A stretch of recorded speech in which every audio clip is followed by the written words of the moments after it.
নমস্কার বন্ধুরা, আজ আমি আপনাদের সঙ্গে বাসন্তী পোলাওয়ের রেসিপি শেয়ার করব।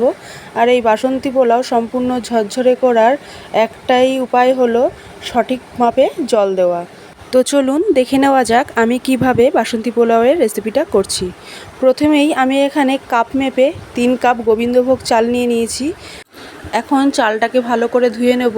তারপর এই চালটাকে শুকানোর জন্য একটা স্ট্রেনারের ওপরে চালটা দিয়ে চারিদিকে ছড়িয়ে দেবো, যাতে চালের ভেতরের অতিরিক্ত জলটা বেরিয়ে যাবে আর চালটাও ভালো ঝরঝরে হয়ে যাবে। দেখুন চালটা ভালোই ঝরঝরে হয়ে গেছে।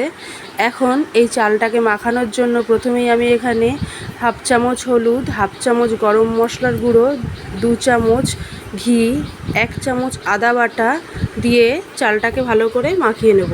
এখানে আপনারা চাইলে 1 চামচ গোলমরিচের গুঁড়ো ব্যবহার করতে পারেন। এখন চালটাকে মাখানোর পরে 10 মিনিট রেস্টে রেখে দেবো। 10 মিনিট পর এখন আমি একটা পাত্রে যে কাপ মেপে চাল নিয়েছিলাম সেই কাপ মেপেই আমি এখানে জল নেব। এখানে আমি যেহেতু 3 কাপ চাল নিয়েছিলাম তাই এখানে 6 কাপ জল আমি ব্যবহার করছি। এখন এই জলটাকে আমি উষ্ণ গরম করে নেব।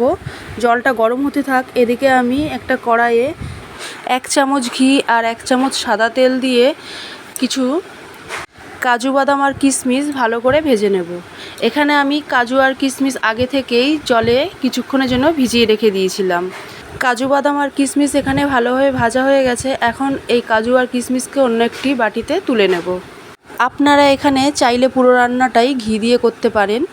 এখন কাজু আর কিশমিশ তুলে নেওয়ার পর ওই একই কড়াইয়ে আর 1 চামচ সাদা তেল দিয়ে দেবো। তেলটা যখন ভালোভাবে গরম হয়ে যাবে তখন ওই তেলের মধ্যে কয়েকটা এলাচ, লবঙ্গ, দারচিনি আর তেজপাতা ফোড়ন দিয়ে দেবো। যখন এই ফোড়ন থেকে সুন্দর একটা গন্ধ আসবে তখন ওই তেলের মধ্যেই আমি আগে থেকে যে চালটা মাখিয়ে রেখেছিলাম সেই চালটা ঢেলে দেবো। দিয়ে এবারে মিডিয়াম ফ্লেমে চালটাকে 10 মিনিটের মতন ভালো করে ভেজে নেব।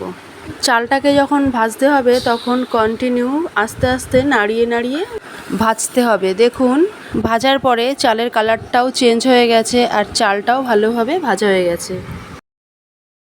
এখন এই চালটাকে গরম হওয়ার জন্য যে জলটা বসিয়েছিলাম সেই জলের মধ্যে ঢেলে দেবো।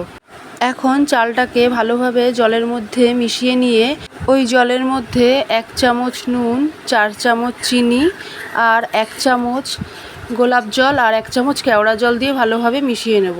আপনারা এখানে চাইলে আপনাদের স্বাদ মতন চিনি ব্যবহার করতে পারেন। তারপরে ওই জলের মধ্যে আগে থেকে যে কাজু আর কিশমিশ ভেজে রেখেছিলাম সেই কাজু আর কিশমিশ ওর মধ্যে মিশিয়ে দেবো ভালো করে। এখন গ্যাসের ফ্লেমটাকে মিডিয়ামে রেখে 2 মিনিট ঢেকে রান্না করে নেব। 2 মিনিট পর ঢাকনাটা খুলে চালটাকে আবারও ভালোভাবে ওপর নিচ করে নাড়িয়ে নেব। এখন গ্যাসের ফ্লেমটাকে লোতে রেখে আরও 5 মিনিট এইভাবেই রান্না করে নেব। তাতে চালের ভিতরে যে অতিরিক্ত জলটা আছে সেটাও শুকিয়ে যাবে আর চালটাও ভালোভাবে সেদ্ধ হয়ে যাবে। দেখুন চালটা সেদ্ধ হয়ে গেছে। এখন গ্যাসের ফ্লেমটাকে অফ করে পোলাওটা নামিয়ে নেব। দেখুন পোলাওটা কি সুন্দর ঝরঝরে হয়েছে আর চালগুলোও ভালোভাবে সেদ্ধ হয়ে গেছে। এখন মাংস কিংবা আলুর দমের সঙ্গে পোলাওটাকে পরিবেশন করে নিতে পারেন। আপনাদের যদি আমার এই পোলাওয়ের রেসিপিটি ভালো লেগে থাকে তাহলে লাইক, কমেন্ট আর শেয়ার করবেন। আর আপনারা যদি আমার চ্যানেলে নতুন হয়ে থাকেন তবে চ্যানেলটাকে অবশ্যই সাবস্ক্রাইব করে আমার পাশে থাকার অনুরোধ রইল। আজকের মতো এই পর্যন্তই, আবারও দেখা হবে নতুন রেসিপির সঙ্গে।